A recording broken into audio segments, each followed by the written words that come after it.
Irmãos queridos, tem alguém aqui com certeza está passando por uma batalha enorme. Eu iria pregar hoje sobre as filhas de Zelofeade, já estava certo, mas na hora que me arrumei para sair da minha sala, Deus me mandou voltar. E me lembrou de uma mensagem que já preguei há muito tempo atrás, inclusive ela é um dos assuntos do meu livro, Deixe Ir. E Deus disse para mim, você precisa falar sobre isso. Você precisa falar sobre isso. Eu vou falar de um dos homens mais espetaculares da Bíblia. Sem dúvida, eu pessoalmente, para mim, depois de Jesus Cristo, no Antigo Testamento, é o homem mais brilhante. Porque ele consegue ser ao mesmo tempo frágil e ao mesmo tempo forte. É Davi. E eu quero falar de um dos episódios de Davi mais poderosos. Nós falamos muito de Golias, quando ele mata o gigante. Mas esse episódio, se nós aprendermos o que eu vou te ensinar aqui hoje pela palavra, você vai ser uma pessoa imparável. Imparável. Você quer ser uma pessoa imparável?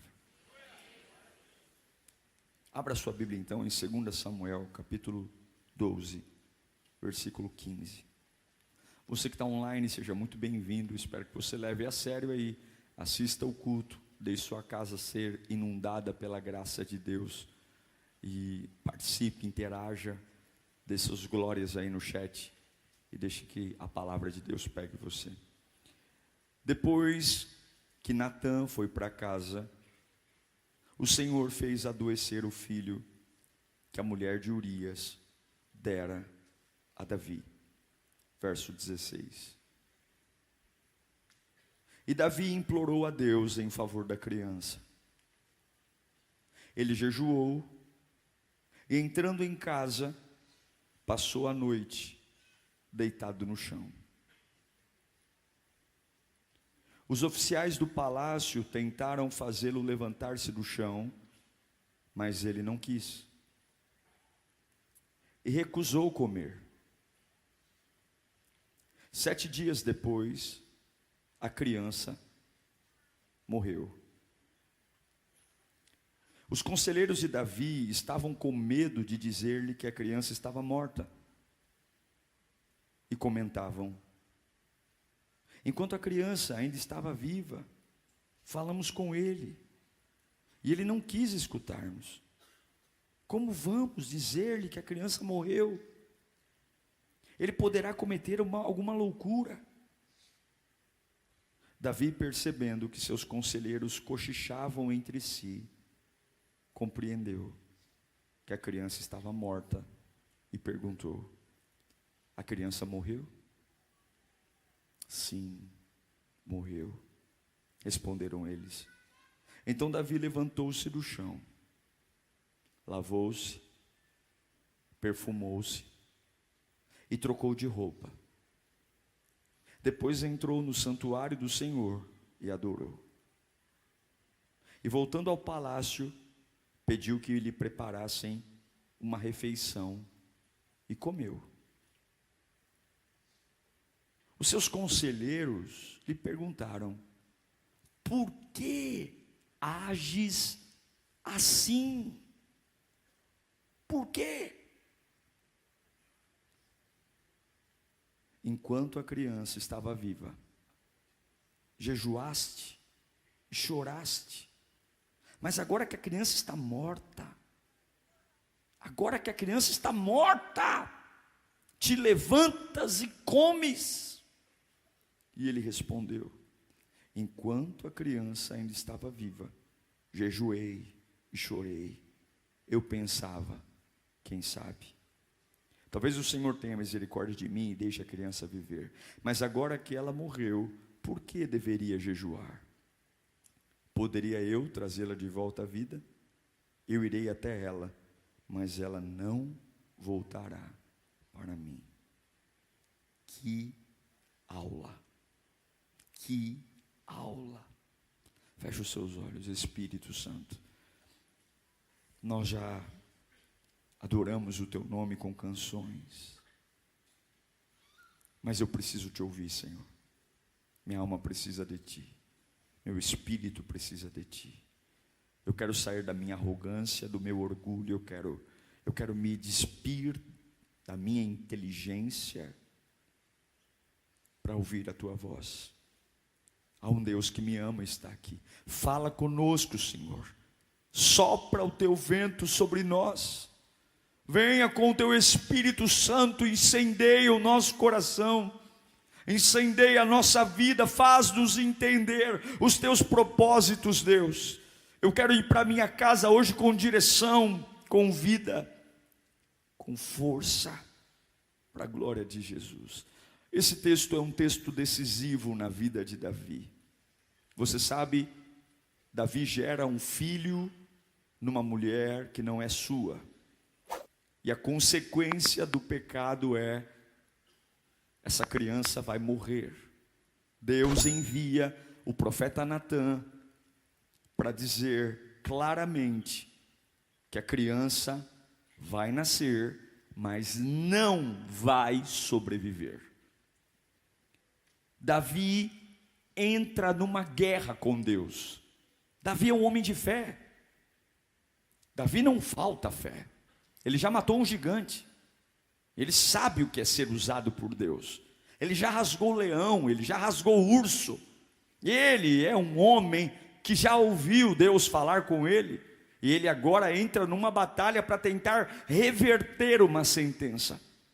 Ele arranca a coroa, ele arranca os anéis, ele tira toda a sua túnica real de linho, coloca pano de saco, e o pano de saco era colocado com você nu, porque a ideia do pano de saco é o calor do corpo te faz o pano ficar pinicando e você não dorme, coça. Ele se deita ao chão em cinzas, porque ele quer entrar num estágio de total humilhação diante de Deus. Eu nunca vi na história um rei fazendo o que Davi está fazendo.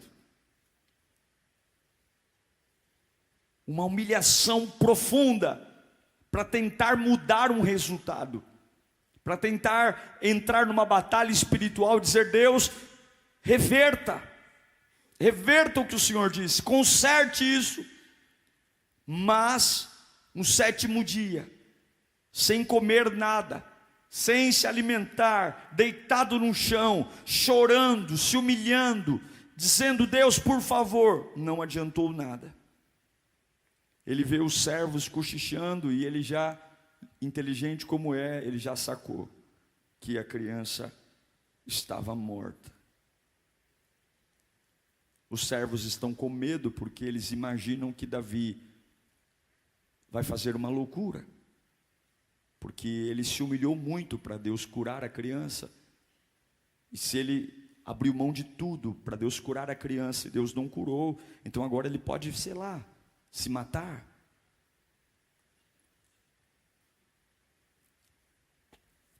É impressionante olhar para esse homem chamado Davi, que enquanto a criança estava viva, ora, jejua, se humilha, mas quando a criança morre, ele simplesmente toma banho, lava o rosto, volta para o trono e pede comida.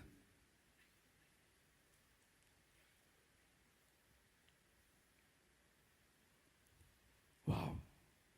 É completamente o oposto do que nós fazemos. Davi sabia que aquela morte daquela criança não era porque Deus é ruim. Davi se meteu em problemas. Eu não sei se você lembra do rei Ezequias, que quando ele recebe a sentença de morte, o profeta Isaías diz assim: ó, arruma a tua casa, põe tua casa em ordem, porque você vai morrer. E aí ele vira o rosto para a parede e fala: olha, Senhor, olha como eu tenho te servido com fidelidade, olha como eu tenho te servido com submissão, eu nunca falhei na tua presença e tal. E aí Deus manda Isaías voltar e dizer: olha, Deus está te dando mais 15 anos de vida. Mas aqui não está uma questão de Deus, de eu falar com Deus sobre um assunto que é uma decisão de Deus, e eu tenho cartas limpas na mão. Não, Davi sabia que a ficha dele estava suja. Ele não tinha muito argumento, porque aquele filho era filho de uma decisão de adultério. E agora ele está numa situação muito ruim, porque não foi só a criança que ele colocou no ventre da mulher do outro, ele mandou matar. Veja, você tem que tomar muito cuidado com a intensidade. É muito bom ser intenso na presença de Deus, é muito bom ser intenso nas decisões, é maravilhoso você ser aquela pessoa que fala assim, eu sou colérico, eu faço tudo, mas algumas vezes a intensidade nos leva a fazer as maiores burradas da nossa vida. Toda intensidade tem que ter até um equilíbrio. Não dá para você ser intenso em tudo, resolver tudo numa mesma semana, porque esse homem que é extremamente intenso, que matou gigantes, que rasgou leão, que rasgou urso, que assumiu a postura de rei de Israel, também com a sua intensidade, ele cometeu um adultério e ele cometeu um assassinato. Toda intensidade ainda assim tem que ser equilibrada. Um abismo chama outro abismo, e agora precipitações, adultério, tudo isso vai trazendo para Davi uma vida que custa muito. E agora ele não consegue ressuscitar a criança. Ele não consegue. Ele não consegue porque Deus não quer. Escute aqui, tem coisas que Deus não quer. Tem coisas que Deus não quer. Algumas vezes a gente acha que Deus é um velho sentado no trono com uma prancheta na mão, ouvindo nossas orações e dando ordem aos anjos. Olha, ele me pediu, faça. Ele me pediu, faça. Ele me pediu, faça. Não, eu não sei se você sabe, mas Deus tem opinião. Eu não sei se você sabe ou se te contaram, mas Deus tem decisões. E tem coisas que Ele não quer fazer. E Ele não precisa dar o mínimo de satisfação para mim e para você. E se eu quiser aceitar ou não, é um problema todo meu. Tem coisas que eu vou orar, jejuar, colocar panos de saco, chorar, e aí eu busco um lado, busco o outro, e quanto mais teimoso eu for, mais sofrimento eu vou ter, mais coceira eu vou ter, mais vergonha eu vou passar. O nosso desafio é entender quais são as coisas que Deus não vai fazer, para que eu simplesmente encerre as minhas orações. Sim, meus irmãos, tem coisas que nós estamos orando aqui de forma inútil, porque não há nada mais para se falar sobre isso. Nós estamos esticando o chiclete em muitos assuntos que o próprio Deus não está nem aí mais para isso. Ele orou, ele jejuou, ele pôs pano de saco e nada, a criança morreu. Particularmente, eu entendo um pouco o lado de Davi. Porque Davi já sofreu na pele o que é ver um filho pagar por erro do pai.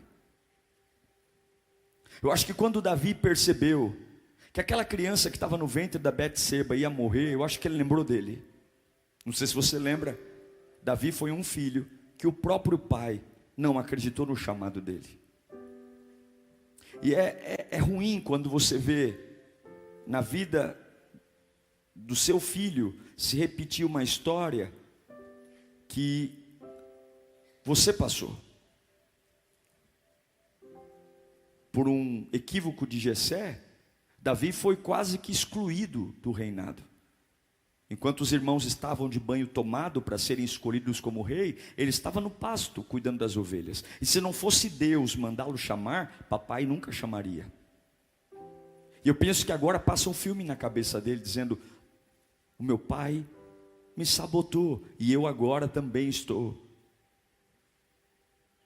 destruindo a vida do meu próprio filho. Nós precisamos parar e pensar hoje, meus irmãos. Nós precisamos parar e pensar em quanta energia nós estamos gastando em coisas que Deus não vai consertar.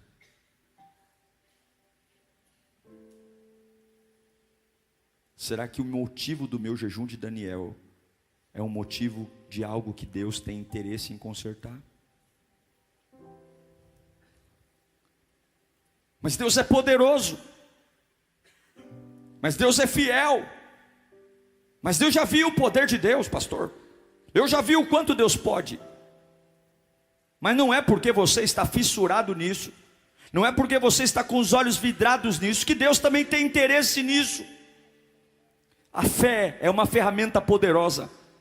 A fé faz um mar se abrir, a fé faz um homem andar sobre as águas, a fé faz milagres acontecerem, a fé faz uma bola de fogo cair no meio de um holocausto e lamber a água, a madeira. A fé faz milagres únicos, um terremoto derrubar toda uma prisão. Mas a fé só é poderosa quando ela está lutando a causa certa. Não existe fé poderosa na causa errada. Não existe poder na causa errada. E Davi é um homem de fé, mas que agora a sua fé não vale nada, porque a sua causa é uma causa perdida. É uma causa perdida. Há dores, e tem hora que não adianta fingir que está tudo bem. Eu tenho que enfrentar as coisas que eu não estou disposto a encerrar. E eu pergunto para você hoje, quais são as coisas que você tem que encerrar? Porque não é a falta do novo. Deus já te deu o novo. Deus já te deu uma casa nova, uma vida nova, um casamento novo. Deus já te deu. A tua vida não precisa de nada novo. A sua vida só precisa de alguns encerramentos, de algumas despedidas. A sua vida só precisa de uma tesoura, dizer: acabou, chega, acabou. Talvez você está cansado, não porque não é criativo, não porque não é inteligente, mas está exausto porque você não consegue encerrar o luto. Quando Davi diz e pergunta: morreu, então acabou. Porque cada dia que Davi estava sentado no chão, cada dia que Davi estava deitado no chão, se humilhando pela cura do filho, era um dia fora do trono. Era um dia sem rei. Era um dia com o trono vazio. E onde não há governo, alguém quer governar. Um rei que se ausenta, levanta outro rei. Um lugar de autoridade que está desocupado, outro quer ocupar. E esse é o problema. Enquanto você está chorando por coisas que Deus não vai fazer porque não quer, o lugar de autoridade está vazio, e Satanás está colocando lugares, pessoas para tentar ocupar o lugar que é seu, porque o reinado é seu. Eu quero declarar que quando chegou a notícia que a criança morreu, surpreendentemente Davi renasce.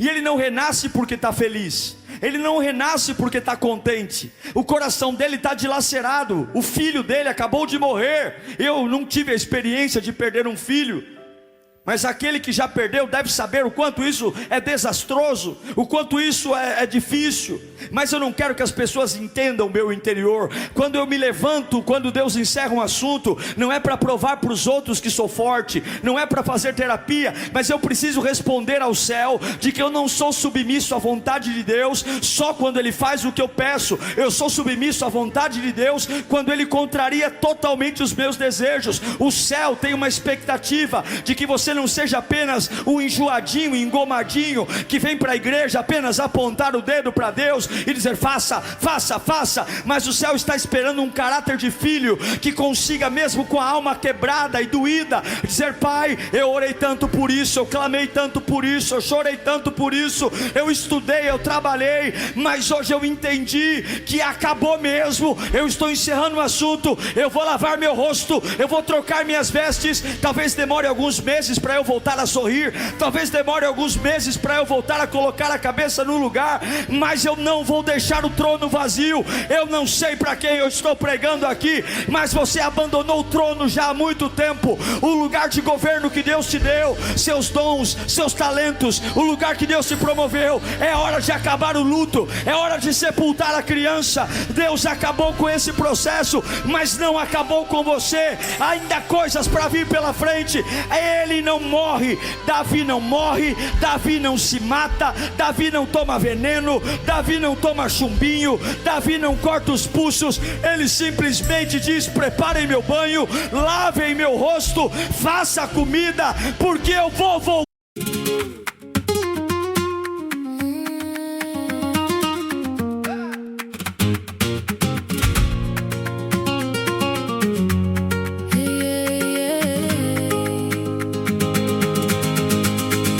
Came in red, like a warning sign. Fan in your hand, and that look of mine. You crossed the floor, slow, like you knew. One little turn, and I was through. Don't let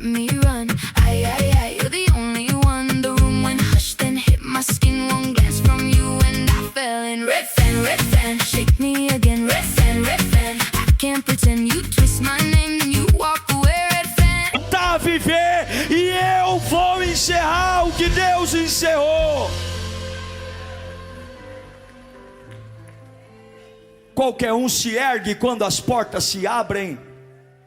Eu quero ver você se erguer quando a porta fecha. Qualquer um se ergue quando nasce. Eu quero ver se erguer quando morre. Mas quando você é inteligente, você grita glória a Deus quando as portas se fecham. Quando você é inteligente, você grita glória a Deus quando simplesmente alguém vai embora da sua vida. Eu olho para o meu retrovisor hoje, eu dou glória a Deus por tantas pessoas que saíram da minha vida. Eu olho no retrovisor hoje e dou glória a Deus por tantas coisas que Deus não me deixou fazer. Eu olho no retrovisor hoje e eu vejo tantos capítulos que eu fui um ridículo, batendo na cama, dizendo: por que se o Senhor me amasse? E hoje eu tenho vergonha de dizer: Senhor, como eu fui um idiota, como eu fui um tolo. Porque graças àquilo que eu não quis, graças àquela porta fechada, graças àquela pessoa que foi embora, eu sou muito melhor hoje. Eu estou em lugares muito melhores hoje. Eu não sei para quem eu estou pregando aqui, mas tem hora que você vai ter que levantar a mão e dizer: Senhor, obrigado porque morreu. Senhor, obrigado porque eu fui demitido. Senhor, obrigado porque eu não consegui fechar esse contrato. Senhor, muito obrigado porque o exame deu pior. Senhor, muito obrigado porque olha, aqui em casa eu não consegui pagar o aluguel esse mês, mas nós estamos em pé. Qualquer um consegue dar glória a Deus quando Deus se promove. Eu quero ver você se humilhar 7 dias e no final teu bebê está gelado no caixão e você dizer: prepare meu banho, porque a criança morreu, mas o meu Deus permanece no trono, o meu Deus permanece sobre tudo e todos. Eu quero ver você adorar quando as pessoas te traírem. Eu quero ver você adorar quando tomar um golpe financeiro. Eu quero ver você adorar quando pegarem seu dinheiro. Eu quero ver você adorar quando roubarem teu carro. Eu quero ver você adorar quando você orar e o câncer levar teu parente. Eu quero ver você orar para Deus restaurar teu casamento e teu marido te trair com outra. Eu quero ver você orar para Deus promover você e você está fechando a empresa para voltar a ser funcionário CLT. Eu não sei para que eu estou pregando aqui, mas você vai voltar a comer hoje, porque nada vai definir o que Deus vai fazer na sua vida. Não é o momento. Deus está tratando você. Deus não vai tirar você do lugar que Ele vai pôr. Deus não vai matar aquilo que Ele começou. Levanta as suas duas mãos e diga: eu te amo, Jesus. Seja lá o que está acontecendo na sua vida, diga: eu te amo, Jesus. Fala mais alto: eu te amo, Jesus. Eu te amo. Eu preciso amá-lo. Davi está nos ensinando como lidar com a decepção. E a decepção vem para todos. Todos vocês vão sofrer decepção. Escute, vencedores também se decepcionam. Nós erradamente, equivocadamente, nós atribuímos a decepção a uma derrota, mas no processo da vitória também tem decepção. No processo do milagre também tem decepção. No processo da escada de Deus, vencedores também perdem. Vencedores também perdem. E é por isso que tem horas que a gente tem que surpreender. Em momentos de porta fechada, eu vou deixar os meus amigos dizendo: me explica por que você é como é.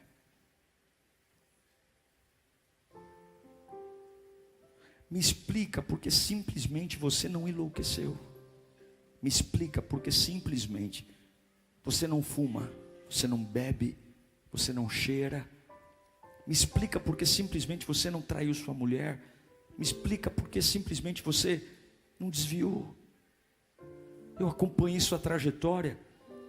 Eu vi o quanto você queria aquilo. Eu vi o quanto você lutou por aquilo e não deu certo. Me explica por que você ainda está na igreja. Me explica. Me explica. Aí você vai dizer: o que eu queria que Deus fizesse morreu, mas eu não morri. Deus continua cuidando de mim. Se você não enfrentar a decepção, você vai ter o destino da decepção. Se você não enfrentar, se você não responder a essa decepção com maturidade, acabou, eu não falo mais nisso, e eu sigo em frente, você não vai ser o futuro rei de Israel. Você vai ser um pai que enterrou o filho. E é tudo isso que resta para você até o final dos seus dias.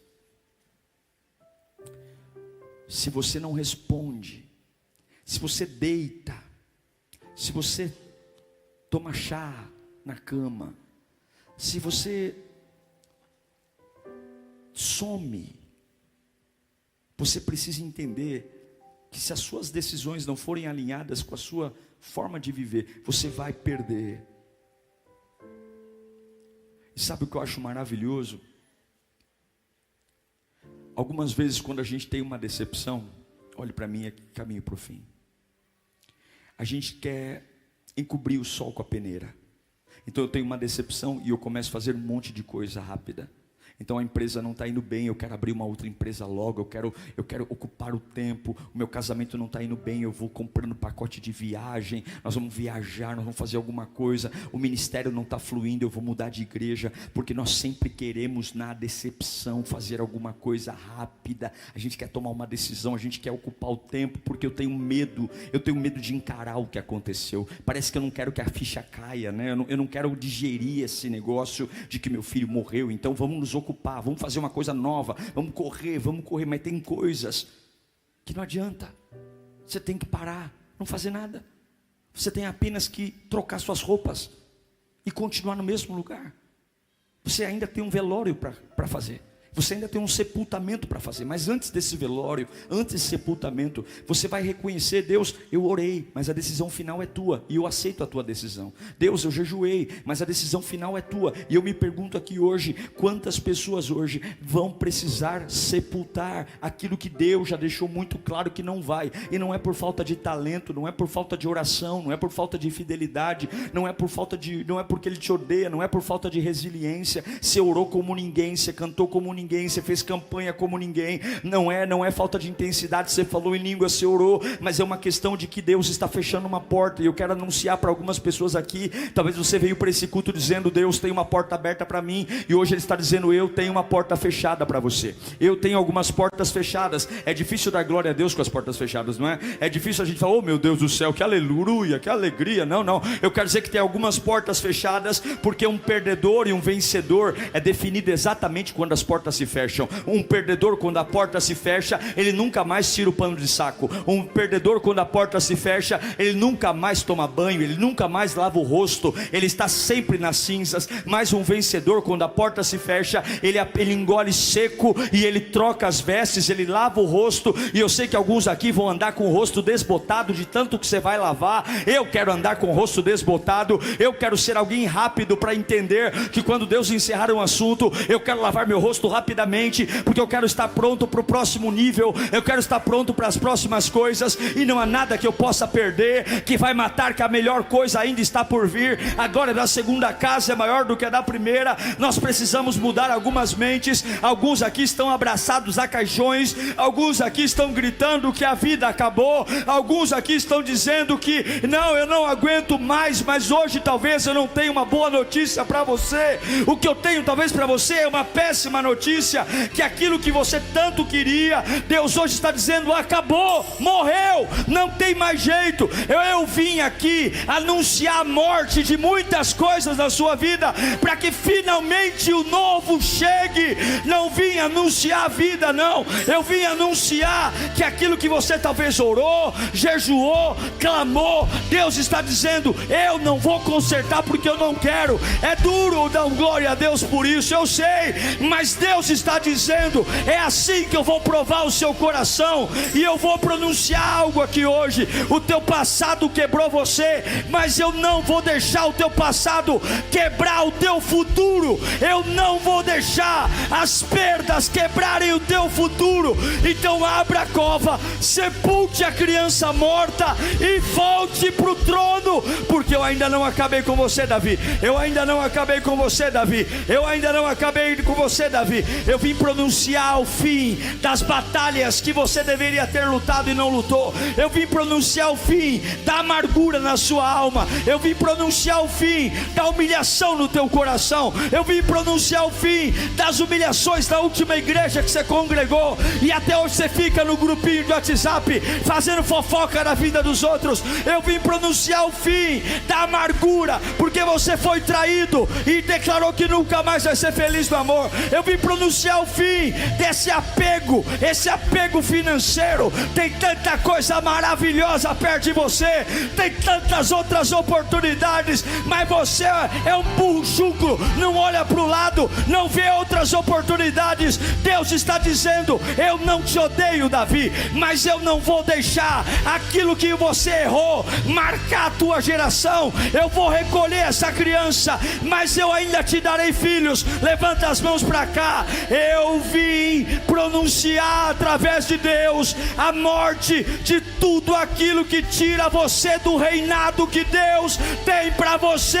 Hoje as águas do Espírito vão lavar teu rosto. Hoje as mãos de Deus vão trocar suas vestes. Hoje a coroa volta para sua cabeça. Eu não tenho, põe a mão na cabeça. Eu não vou ter uma cabeça perturbada. Você não vai ter uma cabeça perturbada. Você não vai ser um louco. Deus vai devolver a coroa do governo. Você vai voltar a pensar direito. Você vai voltar a raciocinar direito. Você vai voltar a fazer conta direito. Você vai voltar a cuidar do teu casamento. Você vai voltar a cuidar da tua empresa. Você vai voltar a cuidar do teu ministério. Essa bagunça está acabando hoje. Essa bagunça está acabando hoje. Essa bagunça está acabando hoje. Deus está pronunciando a morte daquilo que veio para bagunçar a sua vida. Acabou!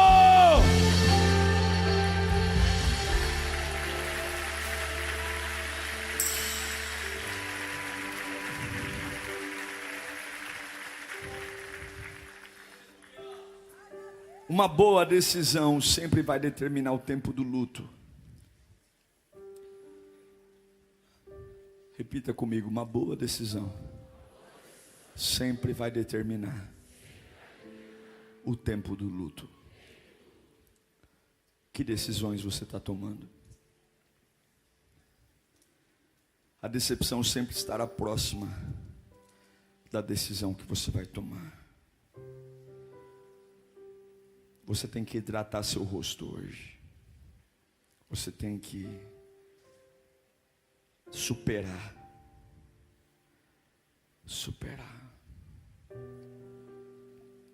Você não pode superar sem querer. Você tem que querer. Não é sobre não sentir. Tem coisas que a gente não queria que acontecesse. Tem coisas que, se a gente pudesse fazer diferente, a gente faria. Mas a vida não é assim. A vida não é uma soma matemática. Nem sempre para ter um final feliz você vai ter capítulos felizes. Jesus disse: tome a cruz e siga-me. E cruz não é lugar de conforto. Cruz é lugar de machucado, de dor. Que você peça a Deus hoje: Senhor, lava o meu rosto. Eu entendi. Eu vou lavar meu rosto. Eu vou perdoar. Mas eu não quero mais essa história perto de mim. O Senhor vai curar as minhas feridas. O Senhor vai curar os meus traumas. Mas eu preciso voltar. Eu preciso voltar para o trono. Eu preciso voltar a viver. Enquanto eu for andando, vai me curando, Senhor. Quando eu sentar na cozinha para comer, faz 7 dias que eu não como, mas quando eu pegar o garfo e começar a comer, Espírito Santo me abraça. Quando colocar aquela coroa na minha cabeça, e quando eu for julgar a causa das pessoas, que eu tenha estrutura, Senhor. Lava o rosto até que ele fique desbotado. Lave o rosto. Você não pode voltar para a sala do trono com esse rosto de velório. Porque se você se revoltar contra o que Deus fez, você não é digno de reinar mais. Se você se revoltar contra Deus, acabou, e você não pode entrar numa nova fase, trazendo marcas da fase antiga. Você que vem de outras igrejas para cá, esqueça tudo que aconteceu lá. Viva um novo, não compare, lave o rosto. Deus está dizendo: eu tenho tantas coisas para você. Sabe o que é lindo? Você sabe quem foi o... Deus permitiu Davi se casar com Betseba. E você sabe qual foi o próximo filho de Betseba? Quem foi? Salomão. Davi teve outras mulheres, mas Deus escolheu o seu sucessor vir do ventre da mulher que ele adulterou e que morreu a primeira criança. Então, quando Deus encerra algo, Ele não está desistindo de você. Ele só está tratando o seu coração e alinhando a sua vida. Não é um fim, é um até logo. E eu não quero que você mantenha essa aparência cansado. Feche os olhos. Deus manda eu te dizer hoje: eu não quero você mais apreensivo, eu não quero você mais. Eu quero devolver o perfume sobre a sua vida. Davi, passa perfume. Davi, meu filho, tome seu banho. Não importa quanta energia você gastou, não importa quanto você lutou. Eu sei que você fez tudo que podia, mas é hora de mudar de direção. É hora de esquecer o que passou. É hora de virar completamente, deixar que eu cuide de você. É hora de viver os planos que tenho para você. Eu não vou consertar porque eu não quero. Eu não vou consertar porque consertar isso é manter você fora do meu propósito. Eu não vou consertar. Eu sei o quanto você é especial, eu sei. Mas eu estou salvando você. Eu estou salvando. O primeiro lugar que Davi vai depois de tomar banho, ele vai para o templo. Porque é no templo que eu me refaço. É no templo que eu recebo a glória de Deus. Ele vai para o templo, ele não vai falar com príncipes, ele não vai falar com políticos, ele não vai falar com amigos. Ele toma banho e ele vai para o templo, porque é no templo que eu me restauro. É diante da voz de Deus que eu me levanto. É diante da voz de Deus que eu curo as minhas feridas. É diante da voz de Deus que eu vejo os meus medos irem embora. É diante da voz de Deus que eu vejo os meus traumas passarem. É diante da voz de Deus que eu consigo encerrar assuntos. É diante da voz de Deus que eu consigo sepultar os meus mortos. É diante da voz de Deus que eu consigo ter esperança. As palavras humanas são vazias. As palavras humanas só me irritam. As pessoas ficam me dando conselhos e me deixam cada vez mais nervosos, porque elas acham que me conhecem. Elas sabem o que eu sinto e ficam dizendo: faça isso, faça aquilo. Calem a boca. Eu preciso ouvir o meu Deus. Eu preciso ouvir aquele que me conhece. Eu preciso ouvir aquele que sabe quem eu sou de verdade. Calem a boca. Eu não quero ouvir ninguém. Então Davi toma banho e vai para o templo, porque é no templo que ele vai ouvir a voz do seu Criador. É no templo que ele vai ouvir a voz do seu Criador. E todas as vezes que Deus fecha uma porta, tenha certeza que uma outra porta está prestes a ser aberta. Eu preciso da voz do meu Deus. O professor Davi nos dá uma aula de que um erro pode fechar uma porta, mas se você souber reagir quando a porta fecha, Deus sempre vai abrir uma outra porta. Nenhuma queda vai definir você, mas como você reage à queda, isso vai dar uma nova oportunidade. Alguns se perdem quando caem, alguns se revoltam, mas tem outros que falam: eu vou lavar o meu rosto, eu vou arcar com as consequências e eu vou seguir em frente. Deus hoje manda eu te dizer: abra bem os seus ouvidos. Você está jejuando, mas eu tenho uma notícia para você: acabou, morreu, se foi. Pare de orar, pare de jejuar, já foi. Pastor, eu não queria ouvir essa palavra hoje, mas Deus não está te matando, Deus não está te punindo, Deus está apenas limpando o seu trajeto. Eu sei que não é uma palavra fácil de ouvir. Eu sei que para alguns aqui estão dizendo: meu Deus do céu, eu saí da minha casa para ouvir isso. Mas Deus está falando: o diabo está tentando te seduzir. Ele coloca o doce na sua boca, ele coloca